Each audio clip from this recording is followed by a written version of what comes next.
Grüß euch, ich bin's.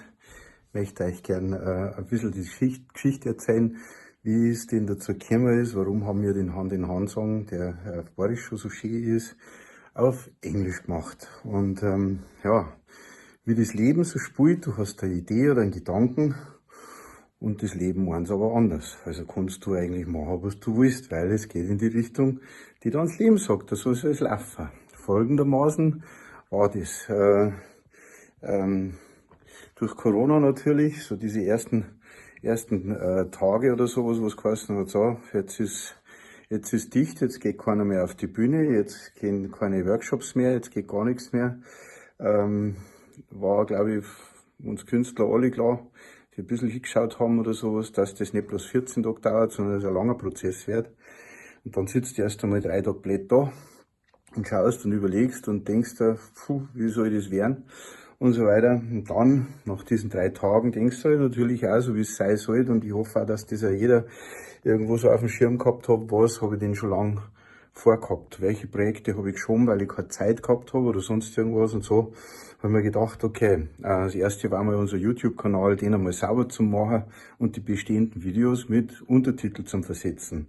Hochdeutsch, weil wir Bayerisch singen, also Hochdeutsch für die Nordlichter, damit die verstehen, was wir singen, und Englisch, damit wir sie eben auch weiter ausschicken können in die Welt. Und so haben wir mit dem Stern am Lebenshimmel angefangen, den zu übersetzen. Und die Übersetzung ist so toll geworden, dass wir gesagt haben, wow, den müssen wir auf Englisch aufnehmen. Das hört sich so schön an. Und dann erzählst du es natürlich ein paar Leute so, das Vorhaben. Und dann war der Erste schon da, der gesagt hat, hey, wieso machst du den nicht den Hand-in-Hand-Song? Der darf jetzt viel besser passen, gerade in die Zeit. Da war gerade das in Amerika drüben mit dem, also Rassismusgeschichte und so weiter. Und das beinhaltet ja dieser Hand-in-Hand-Song eben auch. Und da habe ich mir gedacht, ja, auch eine gute Idee, aber ich war so verschossen auf diesen Stern am Lebenshimmel, den machen wir zuerst dann Hand in Hand und so weiter. Und unabhängig von dem ersten, der mich da angeredet hat, ist in dieser Woche sind 3 Leute auf mich zugekommen, die gesagt haben, hey, warum macht's nicht den Hand-in-Hand-Song gerade auf Englisch und schickt's ihn aus in die Welt, weil der kehrt aus in die Welt, weil der nämlich genau das sagt, was wir gerade brauchen, das Hand in Hand, das Miteinander. Okay, nach diesen 3 beziehungsweise dann 4 Aufforderungen habe ich dann mein Auftrag eben auch kapiert und habe mir gedacht, ja, das Leben wieder, gell. Und dann schickt's dir, weil du das beim ersten nicht kapierst, schickt dir das Leben halt dann nochmal jemanden und nochmal jemanden und nochmal jemanden, bis du es dann kapierst. Und gut, dann haben wir es in die Tat umgesetzt.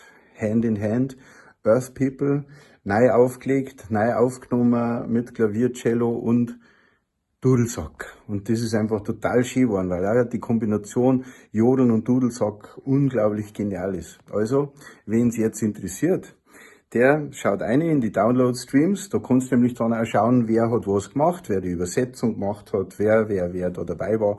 Oder auf YouTube Hand in Hand Earth People Alfons Hasenknopf eingeben und das wunderbare Video anschauen, das wir da gemacht haben. Da erzähle ich euch dann später was dazu.